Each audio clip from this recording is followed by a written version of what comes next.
Buenos días, jóvenes. Bienvenidos a la Universidad Maya en sus campus Tuxtla, Tapachula del estado de Chiapas, Mérida, la Blanca Mérida del estado de Yucatán y aquí Cancún, transmitiendo desde el paraíso del Caribe, Cancún, Quintana Roo. Bienvenidos todos ustedes, los jóvenes del primer cuatrimestre de la licenciatura en Derecho, en este jueves 4 de noviembre de 2021. Espero que todos ustedes se encuentren bien, sigan cuidando, hay que seguir adelante. Se les recuerda que el día de hoy es el día de su examen parcial. El examen ya está en plataforma, son 20 reactivos, un intento y 60 minutos para contestar. Tienen hasta las 23:59 horas del día de hoy, jueves, pero no esperen hasta el último minuto para contestar su examen. Este examen fue tomado de la síntesis de la semana 1 y de la semana 2. No sé si tengan alguna pregunta antes de dar inicio a nuestra clase de hoy.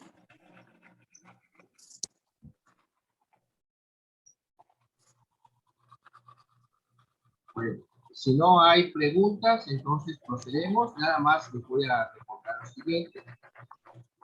La cuarta actividad se va a marcar, lógicamente, la próxima semana, a partir del lunes. Puede que dejamos actividad lunes y actividad jueves, pero son dos actividades en la semana.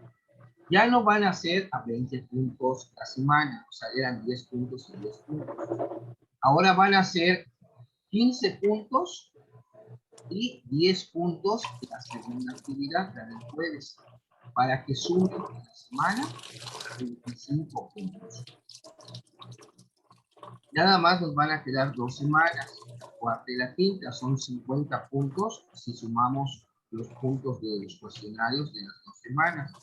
Y el examen final va a tener un valor de 50 puntos, eso cerraría el 100% de la calificación para que tomen nota, jóvenes. Hoy estamos todavía en la tercera semana, concluyendo con la clase de esta semana. Y ya para cuando se empiece a acercar la quinta semana, estamos hablando del día 15, sería nuestra primera clase, porque vamos a tener clase de 15 y el 18. Nuestro examen final va a ser el 18 de noviembre. Bueno, ¿cómo le vamos a hacer? Como hicimos con respecto a la quinta actividad, así como lo hicimos con esta tercera actividad, el primer cuestionario, 2 días antes, lo van a tener en plataforma, 2 días antes del lunes. Sábado, domingo, tienen para hacer su cuestionario por adelantado desde el lunes. Y el del jueves lo van a tener, bueno, se abre desde el lunes, o puede ser que tengan 3 días para el primer cuestionario y 2 días para el segundo cuestionario, martes y miércoles. Para que el jueves tenemos la clase, tienen su examen final, estaríamos cerrando el mundo. Tome nota para que los dos cuestionarios, o sea, bueno, de la quinta semana, cuando estamos hablando de la quinta semana, van a estar abiertos anticipadamente al lunes y anticipadamente al jueves, para que se organicen y tengan tiempo de contestar. La cuarta actividad no podemos prolongarnos mucho porque estaría chocando con lo que es la quinta actividad. La cuarta actividad la vamos a tener el día 8 de noviembre, es el próximo lunes, de manera normal. Se abre el lunes, se cierra el miércoles, pero la del jueves la podemos abrir el jueves, pero cerraría el sábado, para que así tengan ustedes domingo y lunes para hacer su quinta actividad, y martes y miércoles la actividad con la que se cierra la semana. Y ya ese jueves, repito, el examen final. Y ya a partir del 19 de noviembre, pues en plataforma ya deben de estar, pues ya las calificaciones que ustedes hayan obtenido según la plataforma les califica. Y ya entonces las respectivas coordinaciones podrán hacer el trámite de esas calificaciones ante el centro escolar, el área escolar de la universidad y de sus respectivos campus. Estamos cerrando el 18 de noviembre con la quinta semana. Estaríamos cerrando este módulo de introducción al estudio del derecho. Bueno, después de tomar nota, hoy vamos a ver, como ustedes ya podrán haber checado en su síntesis número 3, la síntesis 3, el proceso legislativo. ¿Cómo se hace una ley? Está dentro de la síntesis de las formas de creación del derecho. La ley, acuérdense, es una fuente formal del derecho, entre las que se encuentran también la costumbre, los principios generales del derecho, la doctrina, la jurisprudencia, etcétera, etcétera. Bueno, pero para hacer la ley, esto corresponde al poder legislativo, uno de los tres poderes que conforman el supremo poder de México, del gobierno. Son tres: poder ejecutivo a cargo del presidente de la República, poder legislativo a cargo del Congreso de la Unión, es bicameral, son dos cámaras, senadores y diputados. Senadores en la Cámara Alta, diputados en la Cámara Baja. Y el Poder Judicial a cargo de la Suprema Corte de Justicia de la Nación. A nivel estatal también tenemos la división de poderes, que habla del Poder Ejecutivo a cargo del gobernador, el Poder Legislativo a cargo del Congreso del Estado, o también llamada Legislatura del Estado, y el Poder Judicial a cargo de un Tribunal Superior de Justicia del Estado. Como pueden ver, estamos en el final. Pero a nivel estatal, también los estados pueden crear sus propias leyes estatales, o sea, las locales. En cuanto a las leyes federales, pues que corresponden al Congreso de la Unión, al Poder Legislativo Federal. Y aquí vamos a empezar con este tema muy interesante. Vamos a ver primero, si no hay ningún problema con el YouTube, hay un video que detalla paso por paso. Ya después entramos a estudiar cómo está en la síntesis.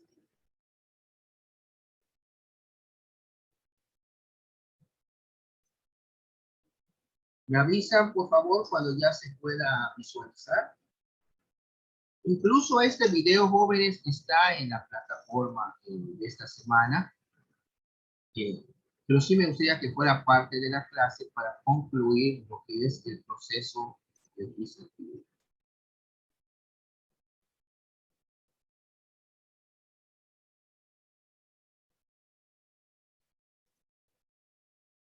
Esperemos que la señal no nos deje mal, pues ya vamos a omitir. Me avisan, por favor, cuando ya se pueda visualizar. Ya se ve, profe. Ok, nada más está cargando, ya debe de entrar de un momento a otro.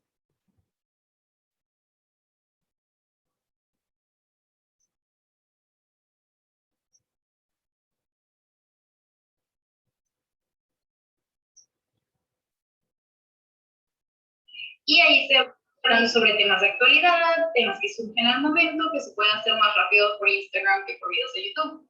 Sin embargo, quiero empezar a explicar por videos de YouTube temas un poquito más complejos o que duran más tiempo, como el video de hoy, que es sobre el proceso legislativo en México, para información que creo que es útil en todo tiempo, que realmente no tiene vigencia. Entonces eso va a estar en mi YouTube Recuerden suscribirse, darle like al video, compartir si les sirve la información y espero que este video sobre el proceso legislativo en México les sea útil.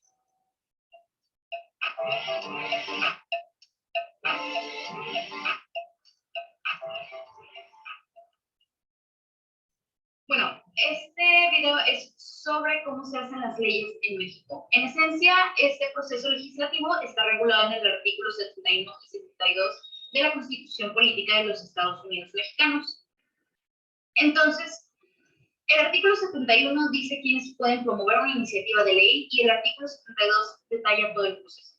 Bueno, yo divido el proceso legislativo en 5 partes. La primera es la de la iniciativa de la ley. La segunda es de la discusión y votación. La tercera sería de la fase integradora. La cuarta sería la publicación de la ley. Y la quinta sería la entrada en vigor de la ley. ¿Quiénes pueden promover una iniciativa de ley? Son el presidente de la República, cualquiera de las cámaras del Congreso de la Unión, ya sea la Cámara de Diputados o la Cámara de Senadores, los legisladores de los estados y los legisladores de la Ciudad de México, o el 0.13% de los ciudadanos en la lista nominal. La lista nominal es son aquellas personas, es la lista de las personas que están dentro del padrón electoral del Instituto Nacional Electoral, o sea, del INE. Para este sí, la matemática lo tengo acá apuntada, estoy viendo la pantalla.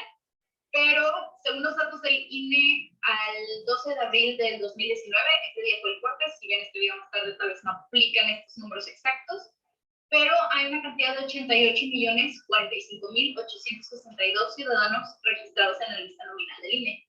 Es decir, que para conseguir el 0.13% de los ciudadanos, se necesitarían al menos 114.460 firmas de personas registradas en la lista nominal para promover una iniciativa a nivel federal de una ley. La discusión y votación es el proceso después de que se promueve esta iniciativa de ley. Se analiza la iniciativa y el proyecto de ley en una Cámara de Origen. La Cámara de Origen es quien emite esta ley. Entonces, la Cámara de Origen aprueba esta ley. El proceso normal sería discute, aprueba la Cámara de Origen. Luego se envía a la Cámara de Revisión. La Cámara de Revisión discute y aprueba. Entonces se enviaría al presidente de la Federación, el Poder Ejecutivo. Y entonces la revisa y aprueba el Poder Ejecutivo y la publica en el Diario Oficial de la Federación para que entre en vigor. Ese sería el proceso normal. ¿Qué sucede si la Cámara de Origen no aprueba el proyecto de ley? Entonces, el proyecto no se podría volver a presentar en sesiones en el año. Es decir, no se pasa a la Cámara de Revisión, simplemente ese proyecto queda postergado y no se puede volver a presentar durante cierto plazo. ¿Qué pasa si la Cámara de Revisión es la que rechaza este proyecto de ley una vez que la Cámara de Origen se le envía? Esto depende. Si se rechazó parcialmente, entonces solamente se regresa a la Cámara de Origen aquello que fue rechazado y la razón por la cual fue rechazado. La Cámara de Origen ya no puede ver la totalidad de la ley, tiene que analizar nada más los aspectos específicos que fueron rechazados por la Cámara de Revisión, modificarlos, votar a favor de ellos y entonces volverlo a mandar a la Cámara de Revisión. Si se rechaza en su totalidad, entonces ahí sí la Cámara de Origen vuelve a analizar toda la ley y hace las modificaciones que crea necesarias para volverlos a enviar a la Cámara de Revisión. En cualquiera de los dos casos, las modificaciones hechas por la Cámara de Origen derivadas de las observaciones de la Cámara de Revisión tendrían que ser aprobados por la mayoría de la mayoría absoluta de la Cámara de Origen, a diferencia de la mayoría relativa. La mayoría relativa quiere decir que si un porcentaje mayor, sin necesariamente ser el 50% de las personas en la Cámara de Origen, vota a favor de la ley, entonces se aprobaría. La mayoría absoluta es cuando se requiere más del 50% de la Cámara para poder aprobar este proyecto. Ya que se hicieron las modificaciones y se aprobó por mayoría absoluta, entonces manda otra vez a la Cámara de Revisión. Esta la puede aprobar o rechazar. Si la aprueba, tiene que ser también por mayoría absoluta y entonces se manda al Poder Ejecutivo para seguir el proceso normal. Y si la rechaza, entonces no se podría presentar el proyecto durante el mismo periodo de sesiones. Se tendría que esperar a otro periodo de sesiones para poder volver a discutir ese proyecto. Si son adiciones las que envía la Cámara de Revisión a la Cámara de Origen y la Cámara de Origen rechaza estas estas adiciones, entonces pueden suceder tres cosas cuando se vuelve a enviar a la Cámara de Revisión. La primera sería que la Cámara de Revisión también rechace por mayoría absoluta las adiciones derivado de las observaciones que la Cámara de Origen le dio de por qué rechazó las adiciones que proponía. La parte 2 es que insista en incluir estas adiciones por mayoría absoluta en la ley, y entonces esto puede generar dos cosas. La primera cosa sería que la ley se publique nada más en cuanto fue aprobado por las dos cámaras. Para esto tendría que haber un acuerdo de ambas cámaras de mayoría absoluta y se publique nada más lo aprobado. Y lo demás, las adiciones que quería hacer la Cámara Revisora se quedan como pendientes para futuras reformas de esa ley o para considerarlas en algún otro aspecto. Y la segunda opción es que no haya este acuerdo entre las cámaras. Entonces, como la Cámara de Revisión quiere aprobar estas adiciones y la Cámara de Origen no, y no hay un acuerdo de publicar lo que ya fue aprobado por las dos, entonces simplemente todo el proyecto vuelve a presentarse hasta el siguiente periodo de sesiones del Congreso. La tercera fase es la fase integradora. Básicamente cuando ya aprueba el proyecto, bueno, cuando ya aprueban el proyecto las dos cámaras, se envía al Poder Ejecutivo. La tercera fase es, una vez ya que lo aprobaron las dos cámaras, un mismo proyecto de ley, entonces se pasan al presidente, el Poder Ejecutivo, para que lo revise y en su caso apruebe. Si se aprueba, entonces se pasa a la publicación.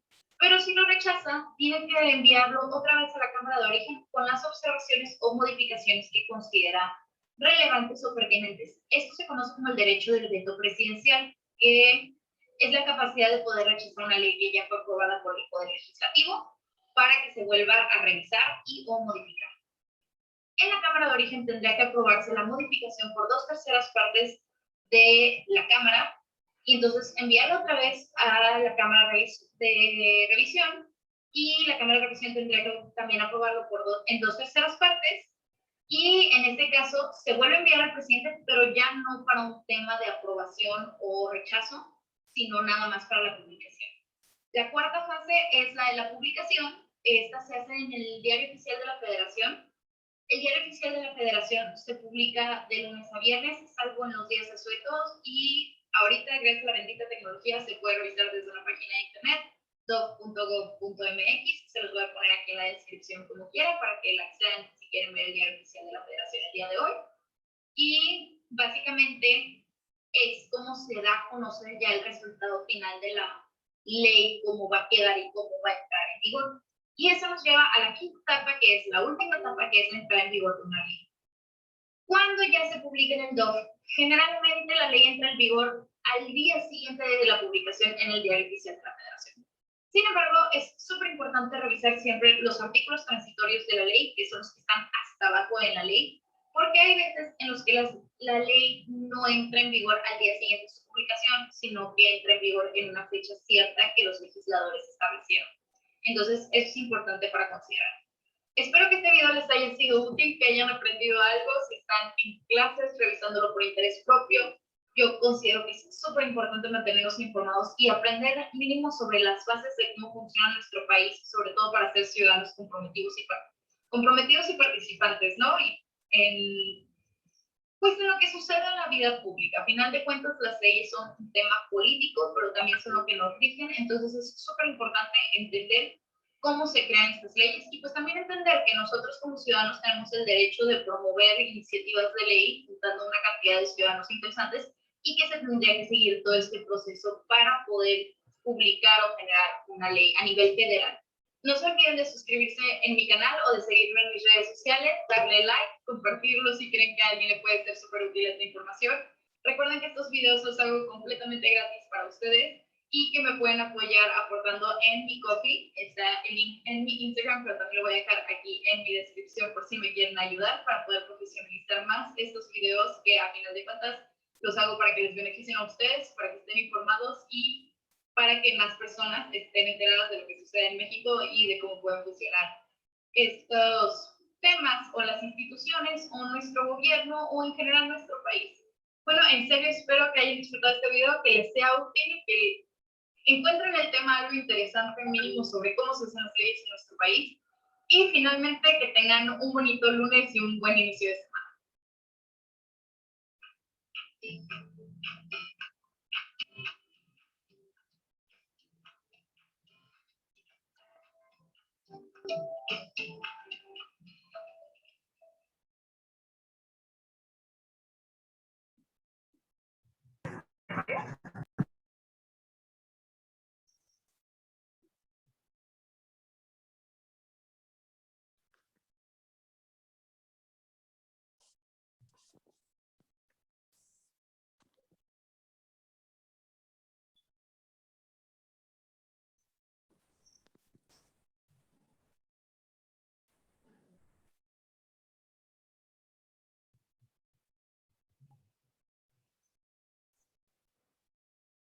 Hola, ¿qué tal amigos? Bienvenidos a Derechos para Todos. El día de hoy, el proceso legislativo.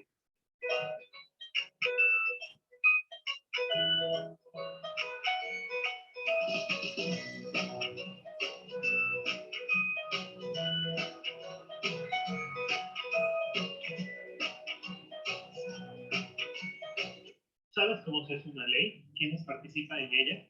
¿Cuáles son algunas trampas que el propio proceso y el sistema tienen? El día de hoy vamos a ver todas y cada una de sus etapas. El proceso legislativo es un conjunto de etapas formales que se requieren para que una iniciativa se convierta en ley y tenga todo el reconocimiento, validez y apoyo del Estado. Estas etapas son iniciativa, discusión, aprobación, sanción, publicación e inicio de vigencia. La iniciativa es el acto por el cual un proyecto se somete a discusión para que se convierta en ley. Y aquí está la primera trampa del proceso legislativo, porque solamente determinados órganos pueden proponer iniciativas, tales como el presidente de la República, las legislaturas locales, diputados y senadores del Congreso de la Unión. ¿Pero por qué? No corresponde a todos los ciudadanos, o por ejemplo a organizaciones civiles, universidades, la facultad de hacer iniciativas de ley, si finalmente se van a discutir por un órgano especializado para ello. Cierto que tenemos una democracia representativa, pero bueno, tenemos que abrir canales para que haya participación directa de la ciudadanía y no todo delegarle a los representantes. Discusión. Es el acto por el cual se somete al análisis de la Cámara de Diputados y la Cámara de Senadores un proyecto de ley y supuestamente estos discuten si es válida o no la iniciativa. En caso de que consideren que sí es conveniente, pasa a la siguiente etapa, la aprobación. Pero aquí en la discusión hay otra gran trampa del proceso legislativo donde el sistema no funciona como debería de ser. 500 diputados, 128 senadores, pero difícilmente tenemos en las cámaras 500 criterios en la Cámara de Diputados y 500 criterios en la Cámara de Senadores. Lo cierto es que cada uno de ellos va a votar por bloque partidista. Difícilmente van a analizar el individual, difícilmente van a cuestionarse la conveniencia que tiene un proyecto de ley y muy difícilmente van a consultar al distrito que lo eligió si consideran que están a favor o en contra de la ley. Solamente lo que indica el bloque partidista es lo que terminan votando los diputados y senadores. Y entonces la discusión se vuelve una mera simulación. Si bien es cierto, pasan a tribuna y presentan algunos argumentos, muchas veces el voto ya está decidido desde que la iniciativa se presenta. En muchas otras ocasiones, iniciativas son cuestionadas por la sociedad civil, se presentan firmas en su contra, hay marchas y manifestaciones para que no se aprueben y aún así los legisladores las pasan rápidamente. La aprobación. Bueno, esto se da de manera sucesiva en ambas cámaras. Es decir, primero se discute y aprueba en la Cámara de Diputados, por ejemplo, que puede ser la Cámara de Origen, y después se discute y aprueba en la Cámara de Senadores, que puede ser la Cámara Revisora. Pero este orden es indistinto, puede presentarse en cualquiera de las dos primeras resoluciones.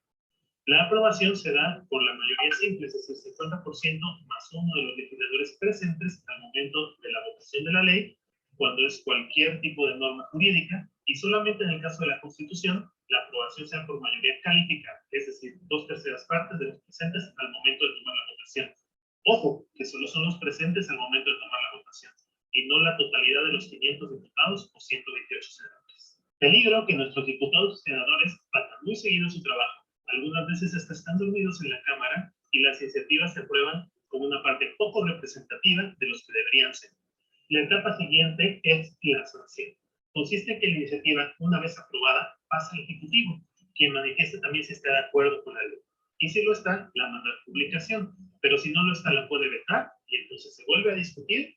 Solo que está aprobada por mayoría calificada pasa de nuevo al Ejecutivo y esto la tiene que explicar obligatoriamente. Pero aquí hay otra gran incongruencia del sistema.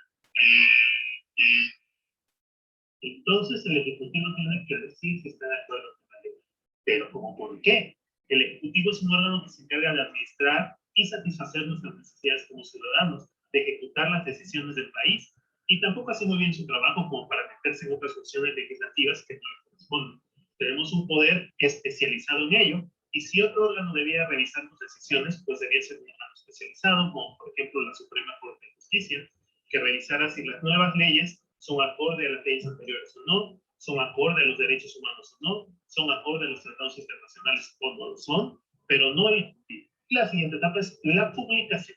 El Estado tiene la obligación de dar a conocer la ley a todos los ciudadanos y sus modificaciones. Esto lo hace a través de dos mecanismos oficiales: la Gaceta Oficial del Estado, en el caso de las modificaciones a las entidades federativas, y el Diario Oficial de la Federación, cuando la nueva ley es de carácter federal. Estos mecanismos los encuentras disponibles gratuitamente en Internet. Puedes consultar sus páginas oficiales. La última etapa es el inicio de vigencia, que marca cuando la ley empieza a ser obligatoria y surte todos sus efectos. Muchas leyes inician su vigencia al día siguiente de su publicación. En cambio, otras requieren una serie de procedimientos, crear instituciones, capacitación, etc., y pueden tener un inicio de vigencia muy después de que se publicaron. Por ejemplo, la nueva reforma del procedimiento penal se publicó 8 años antes de que iniciara su vigencia. Este periodo entre la publicación y el inicio de vigencia se llama vacatio legis. Esto parece hechizo de Harry Potter. Pero bueno, significa que la ley está vacante. Es el periodo donde ya lo publicaron, ya lo conocemos, pero todavía no empieza a ser obligatorio. Con esto damos por concluido el tema de hoy. Nos vemos en la próxima y recuerda, el derecho es para todos.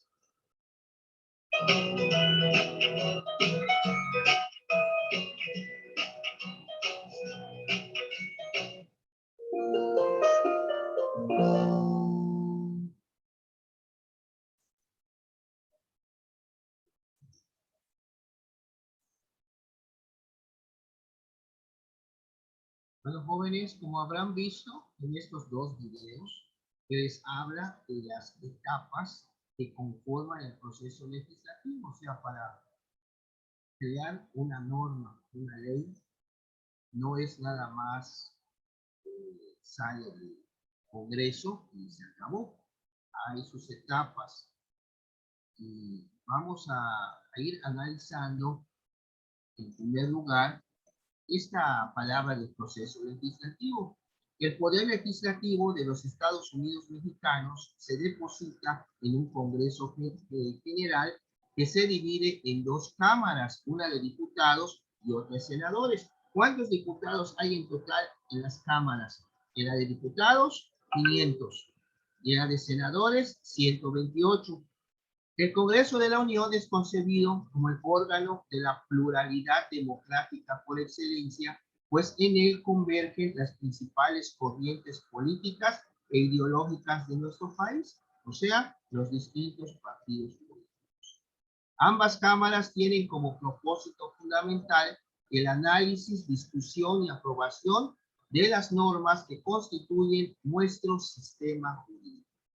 Esto se logra a través del llamado proceso legislativo. Dicho proceso tiene su fundamento en lo establecido en la Constitución Política de los Estados Unidos Mexicanos, la Ley Orgánica del Congreso General de los Estados Unidos Mexicanos, el Reglamento para el Gobierno Interior del Congreso General de los Estados Unidos Mexicanos, los reglamentos que tiene cada Cámara, y los acuerdos parlamentarios adoptados por la mayoría de los miembros de cada una de ellas.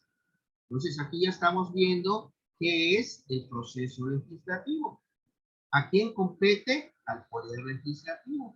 ¿Qué es el Poder Legislativo? Son el Congreso de la Unión, son las dos cámaras, Cámara de Diputados, Cámara de Senadores. Adelante, Alondra.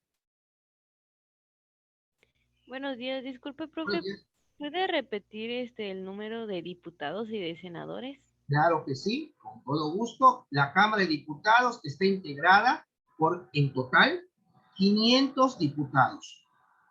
De esos 500 diputados, 300 son los que son elegidos el día de la elección en las boletas.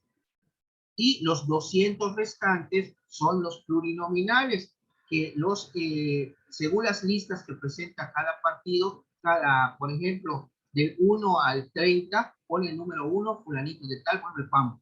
Número 2, sotanito, número 3, sotanita, y así empieza a hacer su lista. Cuando viene y les digan, bueno, al PAN en este estado le corresponden 5 diputados plurinominales. Bueno, ¿quiénes están en la lista? Del 1 al 5. Y así se va formando en todos los estados hasta conformar los 200 plurinominales que junto con los 300 que ganaron en las elecciones suman el total de la Cámara de Diputados, de los 500. Son dos principios, mayoría relativa, que son los que participan en la elección directamente, y los de representación proporcional según el lugar que hayan ocupado los partidos en la elección. A ver, Shaki. Según igual me habían explicado, bueno, igual cuando tenía derecho, que no solamente igual eran de los partidos, sino que también utilizaban, bueno, personas como ahora sí que del pueblo, por decirlo así, o sea, personas cualquiera, igual podían participar en lo que viene siendo esto, las elegían al azar a veces. Bueno, un número determinado de personas igual que elegían. Bueno, ¿qué son los independientes? O sea, puede ser que una persona independiente sin partido quiera ser diputado. Son los independientes que llaman. Porque la mayoría están afiliados a un partido político, pero pueden también participar los independientes. Por ejemplo, en el caso de gobernadores en Nuevo León, estuvo el Bronco, es gobernador ciudadano, gobernador independiente, no pertenece a ningún partido. Pero bueno, eso estamos hablando de los que quieren ser diputados, pero como independientes, no por medio de un partido. Los jóvenes, ya nos queda menos de un minuto. Nos volvemos a conectar para continuar con la clase de hoy. Proceso legislativo. Muchas gracias.